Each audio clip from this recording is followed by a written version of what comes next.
You better start talking. Jason Lawrence. Answer me! Probe the Popo. Tell me what you know. Yeah, we like to get in members of the Victorian Police and probe the different areas. But the mounted police. Oh, Yeah, we yes, did. they came on the horses. You That thought was a they were fun one. called the mountain police.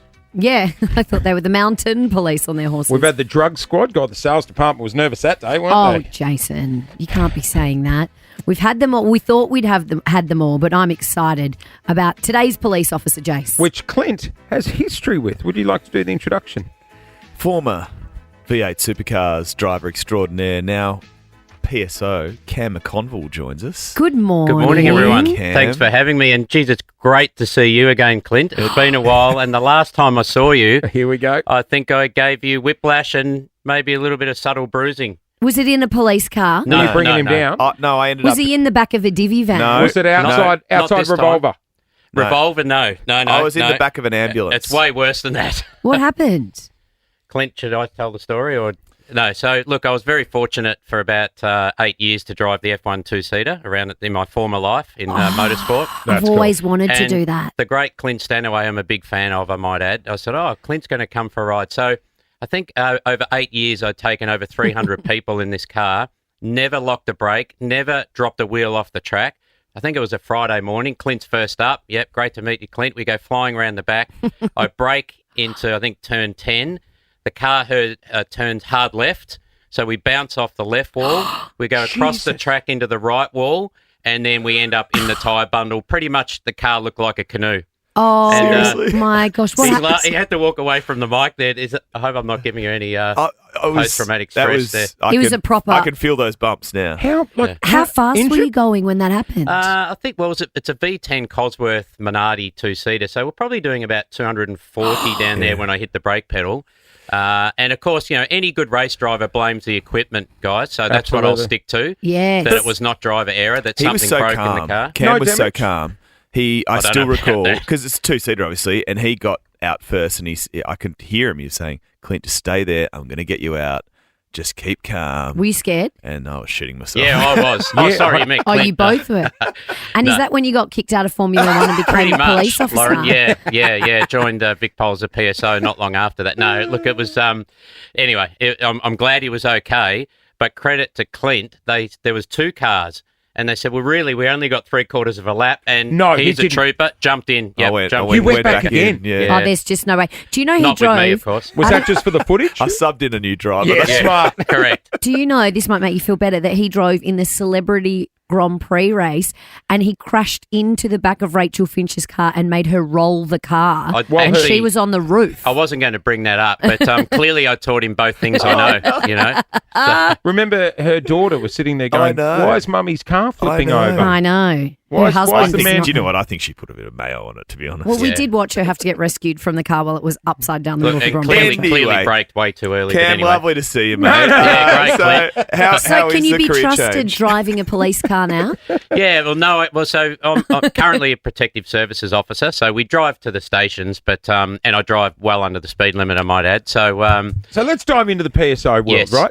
Are you classed as members of the Victorian Police? yeah, we are. We're sworn members. So 12 weeks training at the academy. So very similar training to police officers as far as defensive tactics, law. But most of our law and our training evolves around the transport hub, so our designated areas. So we're out at the stations. Buses, trains, all of buses, it? trains, trams. Yep. So that's our designated area or vicinity of designated area. So effectively you could call us transit police, I guess, but Yep. we work with the Transit Safety and Public Command Division and try and keep the commuters safe every day and that's evening. to keep passengers safe and keep the railway and the buses and everything safe from crime. Yeah, exactly, Lauren. And look, I think it's a real community engagement part of VicPol and what we do. You know, of course, we're there to uphold the law and make sure community safe, but you know, we can be helping people walk to their cars. People might have lost property. We're really, I guess, that front line where people might report incidents on that PTV network. So you're not checking people have tapped on and tapped off Well, with the marquee? it's funny you should say that. We The can. ticket inspectors of But old. look, that's what the authorised officers for Metro are there for. So we tend not to do that. We do have the power to check Mikeys, and sometimes you might see someone jump over a barrier and you stop them, and then they might have warrants or something like Yeah, that. So yeah. It does, trigger other things. But And- effectively we are there just to make sure everyone's safe. What- it what- makes me feel safe when I see you guys. Yeah. So that's good to know. Yeah. But also, what about what powers do you have? Because I'm sure there'd be some people that look I mean, at. he's got a gun. No, do you have a gun? I do, yes, yeah. Well, we have the same And a taser? operational. No tasers, but they're Oh. coming. They are coming, which is fantastic. the so spray? next year, we have the spray. Can you use it on baton. Clint now? No, Clint. No, he's- as I say, I've always been a big fan of Clint, and more so after So that you should incident. use it on Jace. Yeah, that's a better option. So powers when it comes to Yeah. PSOs, because I'm sure there'd be people at the train stations going, "Oh, bloody more cops! They can't stop me." Yes. You have the power to You search. got handcuffs? Yeah, we do. We have the power to search, under different acts, drugs, poisons, Control of Weapons Act. So effectively, like police, we need to have suspicion on reasonable grounds. We Yep. can't just stop someone to search them. I Does have he been, look dodgy? Not at all. No. It looks Upstanding citizen, Jace. absolutely, as you all do, of Would you course. search Do me? I look dodgy? Not at all. No, we Right. don't profile people and anything like that. We need to have genuine belief or suspicion that you might be carrying a weapon. But We're in the clear, guys. in Yeah. the city, we Good do to know. have operations where the chief commissioner might make it a designated area, so which is called an omni evening or an omni search. So where we can search people under the Control of Weapons Act. But effectively, we have about 80 to 90% of police powers, not road trafficking, in that designated area. Yeah, right. I'll tell you what, we're going to go to a quick break. Can you stay with us, Cam? Absolutely. We are doing Probe the Popo this morning. We're talking about PSOs. In fact, Cam's actually made the news before while doing his job. We're going to dive into that on the other side of this. A footy fan who almost died from cardiac arrest has been reunited with the hero PSOs who helped save his life.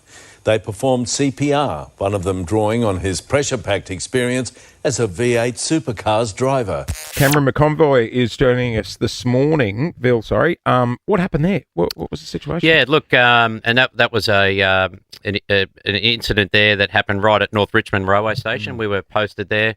Myself and my offsider Ryan were responded to a call. There was a male passed out on the platform. We were on the other side. We went across. Initially, we thought that it was maybe an epileptic fit or something. He was shaking quite violently, but he was off to the footy with his mates. They said he doesn't have any history of epilepsy. Pretty quickly, we got him in the recovery position. Could tell that after about probably a minute, I guess, that he wasn't breathing. So we just went straight into CPR, which is part of what we do in our training, first aid CPR, and everyone really should if you can do it. And look, the planets aligned that night. I mean, we played a small part. AV were there within about 7 minutes, Ambulance Victoria. But he had a massive cardiac arrest and took quite a long time to, I guess, get him back and get him stable. But yeah, a great outcome in How the old end. would he have been? Younger than me, I think late Isn't that 40s. Brendan, as I say, it was great to meet him and his mates. They were going back to the footy when we did that story a few months ago. But look, a really good outcome. And I guess that's what we're there for. We're not just there to enforce the law. Yeah. We're there to help people. And you do see people in, dire straits and at their time of need. You know what I find frightening now, and you guys see it on the front line, knife crimes. Like they've got, guns and weapons are out of control in the US. We've got a really young bad, offenders especially, very we've got a unpredictable. really bad problem with young people carrying knives at the moment. Are you concerned going to work, putting on the uniform? Are you look, seeing it? I think I'm wary. You always have to have your awareness. We get trained to have situational awareness, read people, pre-attack indicators, all the training we do in the academy, and we have briefings every day before we go out. And it might be that there's a person seen such and such, or keep a look out for this person around this station carrying weapons. So, I wouldn't say concerned because we need to be focused. But look, it is an issue out there. Young offenders, we know it's quite highly publicised in the media. I think social media has a lot to blame for it. A lot of these young kids see what happens in America, and it's unfortunate. They- The more we also, talk about it, the more They we can go to publicise it. they can go to Big W and buy a knife. Are train stations especially safe places to be?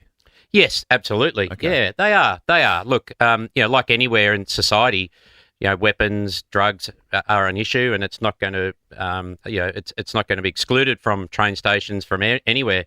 But yes, they are. I would say, confidently, train stations are safe places to be there.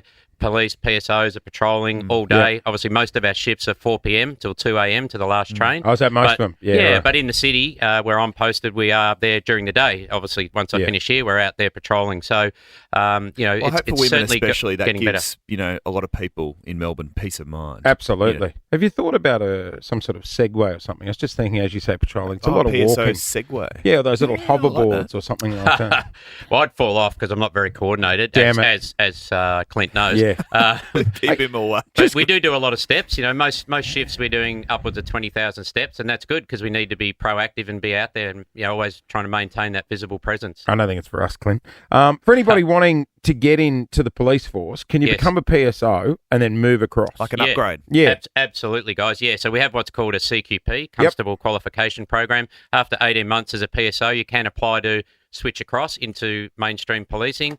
You will go back into the academy because our course is 12 weeks and police is 31, 32 weeks. But you will obviously get some prior learning because we've got a lot of the qualifications already.